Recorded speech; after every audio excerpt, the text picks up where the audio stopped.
يا رب بالمصطفى بلغ مقاصدنا يا رب بالمصطفى بلغ مقاصدنا واغفر لنا ما مضى يا واسع الكرم واغفر لنا ما مضى يا واسع الكرم. والصلاة والسلام عليك يا رسول الله الصلاة والسلام عليك يا حبيب الله وعلى آلك وأصحابك يا نور الله صلی اللہ تعالی علیہ وسلم. طلاق کوئی کھیل نہیں ہے کہ جیسے بچے کھیلتے ہیں ویسے مرد و خواتین وہ آپس میں طلاق کا کھیل کھیلیں. اس کے جو نقصانات ہیں وہ سارے میں نے آپ کے سامنے پیش کیے. اگر بندہ صبر سے کام لیتا ہے اور وہ عورت وہ خاتون بھی اگر چھوٹی بڑی غلطیوں کو درگزر کرتی ہے تو پھر اس ریاست میں کہیں پر کوئی کمزوری پیدا نہیں ہو سکے اور اس کی محبت کی جو دیوار ہے اس میں بھی کہیں پر کوئی درار پیدا نہیں ہو سکتی. یہ رب کا دیا ہوا نظام ہے کہ اگر بندہ مومن اس دیے ہوئے نظام کو قبول کر کے اگر اپنی زندگی کو آگے بڑھاتا ہے تو پھر اللہ رب العزت اسے خاندان کی صورت میں گلشن عطا فرماتا ہے. اب ہاتھ میں اس کے ہے کہ وہ اس گلشن کو برقرار رکھیں یا پھر اس گلشن کو بد نظری ہو یا پوری نظر لگ جائے تو پھر وہ گلشن ویرانے میں تبدیل ہو جائے. تو مرد کے لیے ایک خاتون بہت بڑی نعمت ہے اور خاتون کے لیے ایک مرد بہت بڑی نعمت ہے.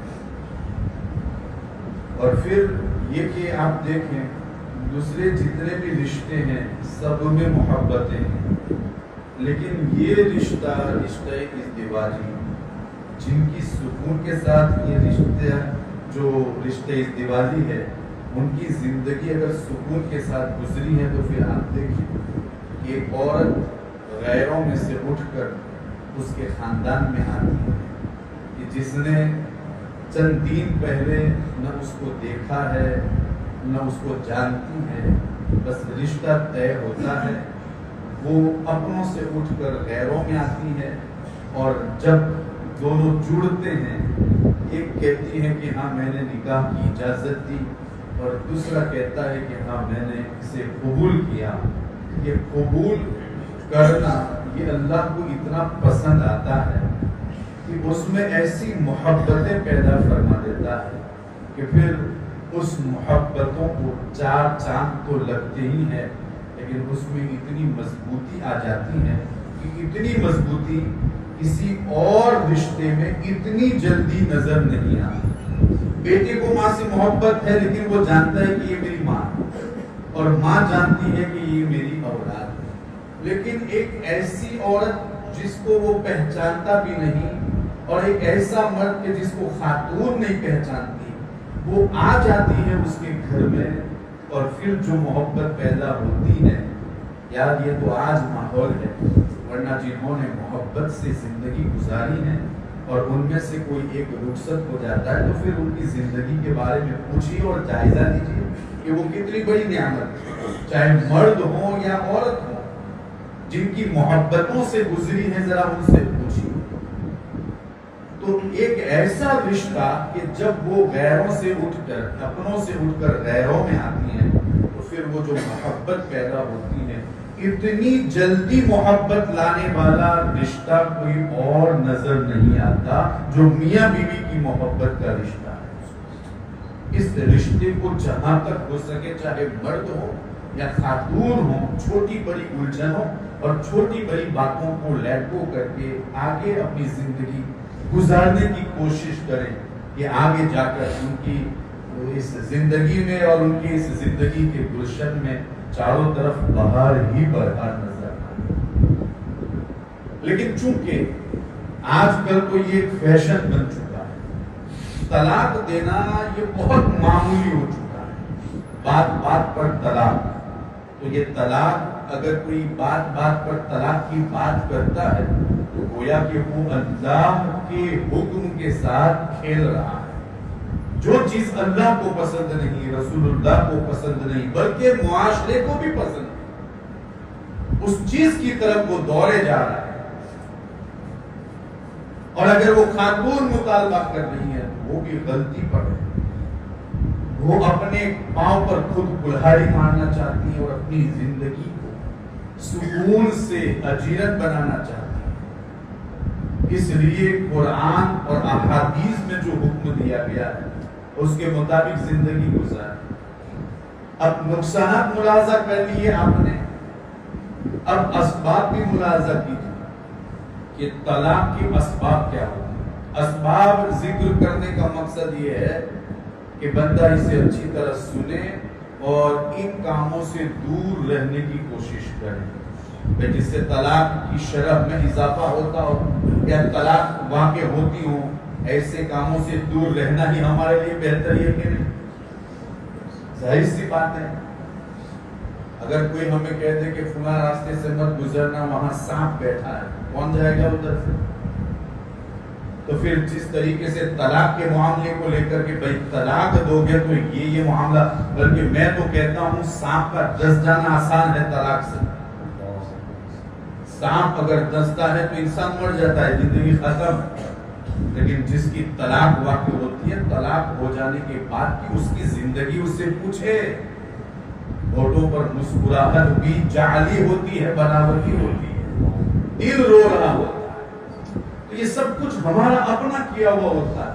کاش کہ ہم سنتوں بڑی زندگی گزارنے کی کوشش کرتے اور پھر ان اسباب سے دور رہنے کی کوشش کرتے جس سے بار بار ہماری زندگی میں طلاق کی باتیں آتی ہیں۔ اگر کبھی ایسی سچویشن آ جائے تو پھر وہ کام کر لینا جو حضور علیہ السلام نے بتایا۔ غصے کی وجہ سے طلاق آتی ہے، غصے ہی میں طلاق ہوتی ہے نا۔ اکثر کل بھی کل نہیں پرسوں دیکھو کوئی ہفتہ ایسا نہیں ہوگا کہ جس میں طلاق کی بابت کھولنا ہے، کبھی کبھی ایسا کوئی ہفتہ گزرتا ہوگا، ورنہ اکثر۔ اور میں یہ ایسا نہیں کہ طلاق کا مسئلہ چل رہا ہے اس لیے میں آپ کے سامنے بناوٹی بات پیش کر رہا ہوں، گواہ ہے میرے پاس، میں اسپیکر پر فون کر کے بات کر رہا ہوں، گواہ۔ طلاق وہ کیا ہے کہ بہت غصے میں تھا، تو بھئی کون ہے جو خوشی سے طلاق دیتا ہے؟ غصے ہی میں تو ہے۔ اچھا میں نے پوچھا اس وقت کہ بھئی کیوں، کیسے ہوئی؟ کہا میں اس کو بار بار بول رہا تھا کہ تم یہاں سے چل جا، میرا غصہ بہت خطرناک ہے۔ میں کہا وہ نہیں گئی، کہا وہ نہیں گئی، کہا وہ تو ضدی تھی۔ تو کیوں ضدی بن؟ مجھے نکل جانا چاہیے، مجھے نکل جانا چاہیے تھا نا، کاش کہ تو باہر نکل جاتا، تیرا غصہ ٹھنڈا ہو جاتا، پھر واپس آتا۔ تو قرآن اور احادیث نے بھی جو طلاق کی صورت رکھی ہے، جائز طلاق کی جو قسمیں رکھی ہیں، اس میں بھی تو ہم کو یہی سبق ملتا ہے کہ یک بار کی طلاق ہم کو نہیں دینا ہے، طلاق کی قسمیں ہیں، ہمیں طلاق کیسے دینی یہ مسائل بھی ہم نہیں جانتے۔ تو اگر وہ نہیں مانتی تو وہ نکل جاتا باہر، کم سے کم تمہاری اپنی زندگی میں سکون تو لوٹ آتا۔ لیکن چونکہ غصے پر قابو نہ ہونے کی وجہ سے کبھی خاتون اور کبھی وہ مرد ایسا کام کر لیتے ہیں جس کی وجہ سے پوری زندگی پھر انہیں پچھتانے کے سوا کوئی چارہ نہیں ہوتا۔ اسباب، سب سے پہلا سبب دیکھیں، طلاق کے واقعات میں اضافے کیوں ہو رہے ہیں؟ یہ رکنے کا نام کیوں نہیں لیتا؟ یہ کیوں گھروں میں، زندگیوں میں الجھنیں پیدا ہو رہی ہیں؟ سب سے پہلا جو کام ہے نا وہ رشتے تلاش کرنے میں خامیاں اور کمزوری۔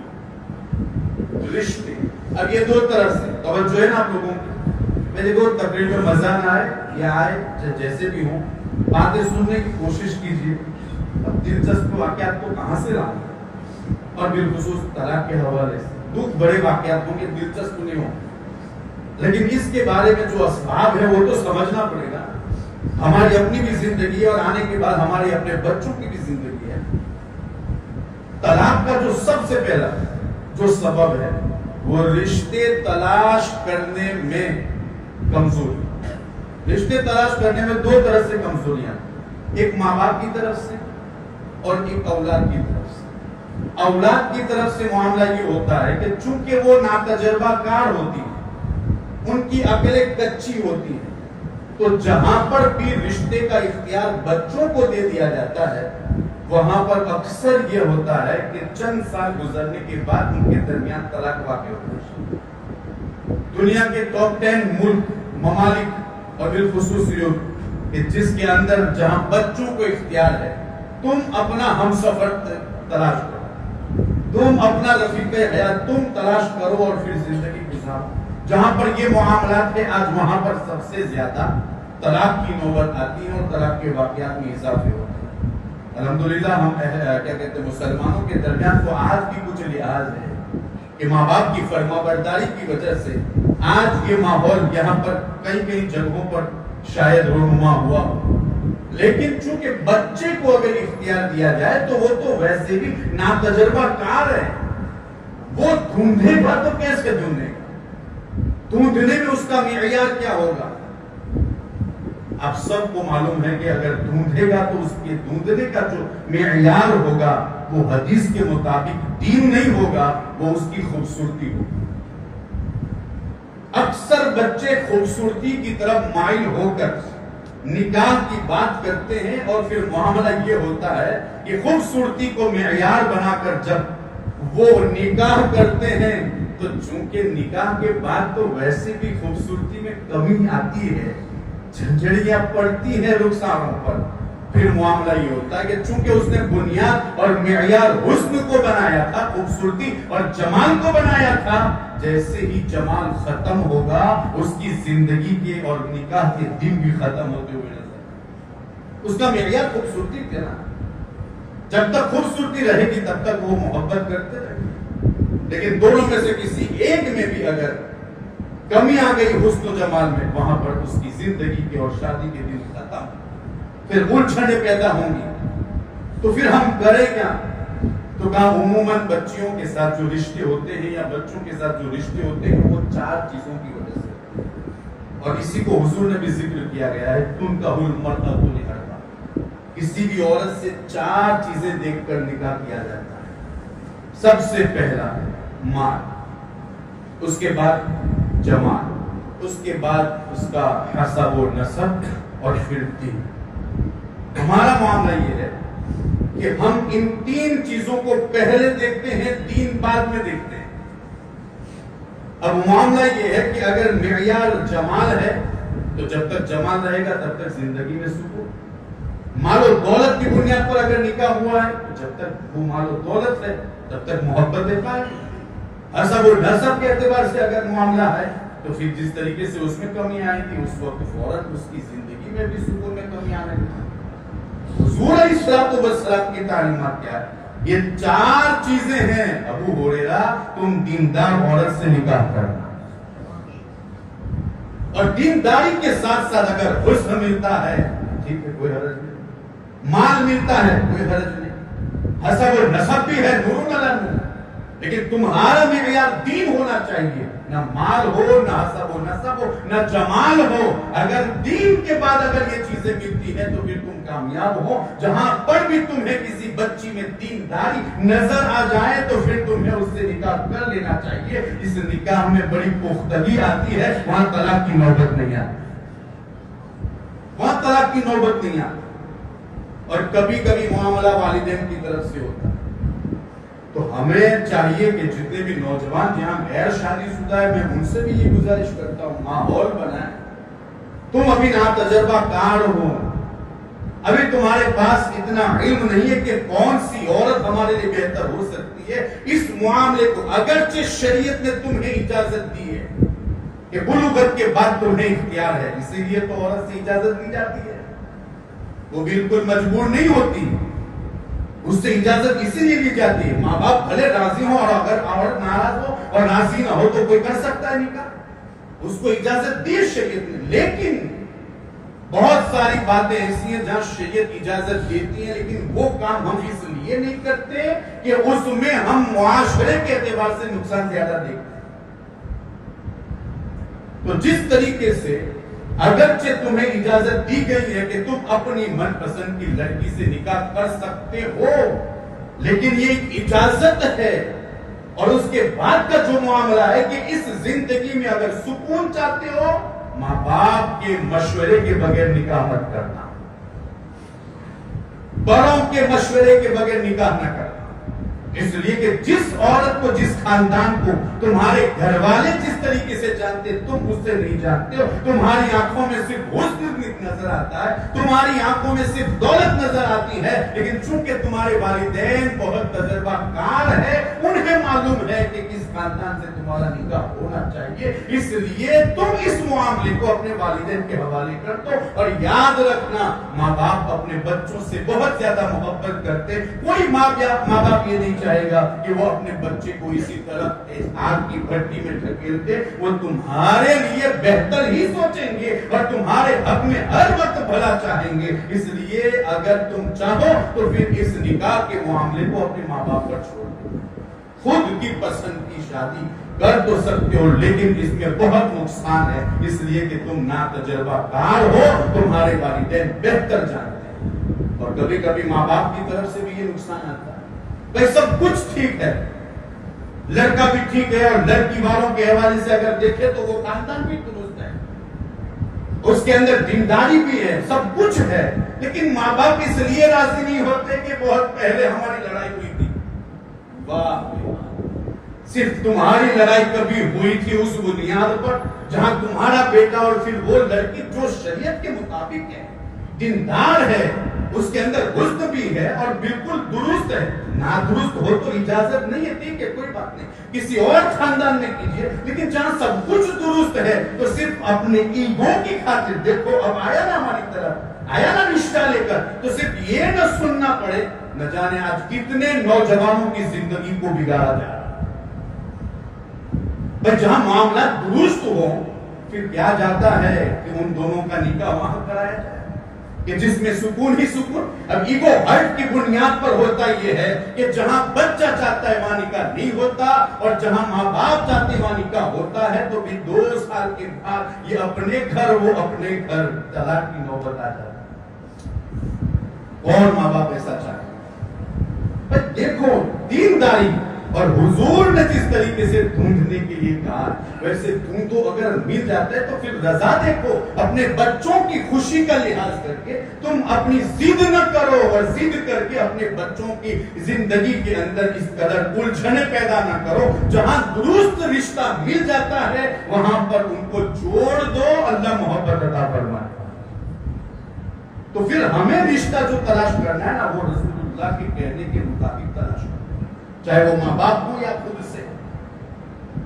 اب جو رشتہ حضور کے رہنمائی کے مطابق جو ہوتا ہے، ذرا اس کی برکت میں آپ کو بتاؤں۔ حضرت فاطمہ بنت قیس کو ان کے شوہر نے طلاق دے دی، اب عدت گزر رہی تھی، اور جیسے عدت ختم ہوئی 3 رشتے آ بھی گئے۔ آج کے ماحول کی طرح تھوڑی ہے کہ 40 سال کنواریاں پڑی رہتی ہیں یا کنوارے پڑے رہتے ہیں۔ وہاں تو معاملہ یہ تھا کہ طلاق والی بھی نہ جانے کتنے رشتے اس کے پاس آ جائے، اور بیوہ ہوتی تو ابھی عدت نہ گزرتی اور پھر اس سے پہلے رشتے آ جاتے۔ اتنا آسان تھا نکاح اس وقت۔ فاطمہ بنت قیس نے حضور کی بارگاہ میں آ کے کہا، حضور 3 رشتے آ گئے، میں کس کے ساتھ نکاح کروں؟ دیکھو حضور سے مشورہ ہوا، اور اس وقت یہ ماحول تھا صحابہ کرام کو اپنے گھر کا، بلکہ شادی کا بھی اگر کوئی معاملہ ہوتا تو اس معاملے کو حضور کی بارگاہ میں پیش کرتے، جیسا حضور فرماتے ویسے ہی نکاح ہوتا۔ حضرت فاطمہ بنت قیس نے جب مشورہ طلب کیا تو میرے آقا نے فرمایا، جو یہ 3 رشتے آئے نا، اگر تم مجھ سے مشورہ لے رہی ہو اور میری رائے مانگتی ہو تو ان تینوں سے نہ کرو، اسامہ بن زید سے کر لو۔ اسامہ بن زید کون تھے پتہ ہے؟ یہ حضور کے منہ بولے بیٹے حضرت زید، جن کا ذکر نام لے کر قرآن میں آیا، واحد صحابی 22ویں پارے میں، ان کے بیٹے اور غلام زادے تھے۔ یہ مکے کے راستے پر ان کو بیچا گیا تھا. پھر انہی کے بیٹے اسامہ، اور اسامہ سے حضور کی محبت کا معاملہ کیا تھا پتا ہے؟ جیسے ہمارے گھروں میں بچوں کی ناکیں بہتی ہیں تو صاف کرتے ہیں نا، حضور جب اسامہ کی ناک دیتے تو وہ خود صاف کرتے ہیں. کتنی محبت فرماتے ہیں. یہ اسامہ کا ان سے کر لو. اسامہ کی عمر بہت کم تھی، فاطمہ بنت قیس کی عمر بہت زیادہ تھی، لیکن فاطمہ نے بھی سوچا نکاح کرانے والے آمینہ کے لال ہیں. اسامہ نے بھی یہ نہیں کہا کہ میں کتنی بڑی عمر کی عورت سے نکاح کر رہا ہوں. ادھر اسامہ راضی اور ادھر فاطمہ راضی. اس کا نتیجہ یہ نکلتا ہے فاطمہ بنت قیس مدینے کی گلیوں میں اکثر یہ کہا کرتی تھی میرا رشتہ اسامہ سے میرے مصطفیٰ نے کیا، قسم خدا کی جب سے نکاح ہوا ہے میں خوشی خوش ہوں اور میرے اس نکاح میں بڑی برکتیں ہوئی. جہاں حضور کے کہنے کے مطابق نکاح ہوتے ہیں وہاں برکتیں ہوتی ہے، جہاں اپنی خواہشات ہوتی ہے وہاں پر دراریں پیدا ہوتی ہے اور پھر اخیر میں طلاق کی نسبت آتی ہے، طلاق کے واقعات میں اضافہ ہوتا ہے. اس لیے اس حوالے سے بھی کوشش کیجیے. دوسرا سبب غصہ. غصہ دو طرح، ایک تو یہ کہ وہ پہلے ہی سے واقعی میں بہت غصہ والا ہے، تو پھر یہ ایسا غصہ ہے کہ جس کو اسے کنٹرول کرنا چاہیے، اسے کنٹرول کر کے اپنی زندگی گزارے. غصہ جب آ جائے تو کیا کرے؟ بیٹھا ہو اٹھ جائے، پھر پانی پی لے، وضو کر لے، اعوذ باللہ پڑھتا رہے، لا حول پڑھتا رہے. یہ سارے راستے حضور نے بتا تو دیے، حضور نے تو بتایا نا کہ جب غصہ ہے تو یہ کریں. لیکن معاملہ یہ ہے کہ چونکہ ہمیں یہ پسند نہیں، طلاق دے دینا پسند کریں گے لیکن غصے پر ہمیں قابو نہیں ہے. اور پھر دوسرا کیا ہے؟ اس کو تو غصہ نہیں ہے، شادی سے پہلے بھی اتنے غصے والا نہیں تھا، شادی کے بعد اس کو اکسایا جاتا ہے. کبھی عورت کو کوئی اکساتا ہے تو کبھی مرد کو کوئی اکساتا ہے. اکسانے کا مطلب سمجھتے ہیں؟ چڑھا رہے. طلاق دینے کے لیے چاہے وہ پڑوسی ہو چاہے کوئی اندر کا ہو، اور کئی جگہوں پر تو دیکھا جاتا ہے خود ماں باپ ہوتے ہیں، خود ماں باپ چاہتے ہیں، چونکہ مانتی نہیں ہے نا ان کا کہنا، تب معاملہ یہ ہے کہ اس کو چھٹی کروا کر ہی رہیں گے. بیٹے کو باہر کو سہیں گے، میں تو بولتی ہوں کہ دے دے اس کو، اس کے ساتھ کیا رہنا یہ وغیرہ. ایک دن وہ آتا ہے کہ پھر غصے کے مارے کیا کرے تو کیا کرے، کہاں جائے، دونوں کی چپکی میں خود پیستا رہتا ہے. بیوی کی طرف بولے تو پھر معاملہ اور ہے، ماں کی طرف بولے تو ادھر معاملہ اور ہے. کیا کرے؟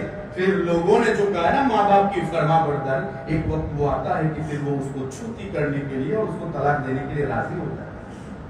اس کے لیے میرے حضور نے کیا فرمایا؟ من خبب عبدا لأهله فليس منا ومن افسد امرأة على زوجها فليس منا. جو کسی مرد کو طلاق دینے پر ابھارے اور جو کسی عورت کو اپنے شوہر سے جدا ہونے پر ابھارے، حضور فرماتے ہیں وہ ہم میں سے نہیں ہے، وہ ہم میں سے نہیں ہے. اور چڑھاؤ اپنے بیٹوں کو طلاق دینے پر، حضور فرماتے ہیں وہ ہم میں سے نہیں. جہاں پر 2-3 عورتیں جمع وہاں پر چڑھانا شروع کیا. اچھا تمہیں تو کچھ نہیں دیتے، میرا شوہر تو یہ کرتا ہے وہ کرتا ہے. اسی لیے میں اکثر یہ نصیحت بھی کرتا ہوں 3-4 عورتوں کو کبھی جمع نہیں ہونے دیں. جہاں پر بھی یہ 3-4 جمع ہوئی ایک دوسرے کے گھر لڑائیاں شروع.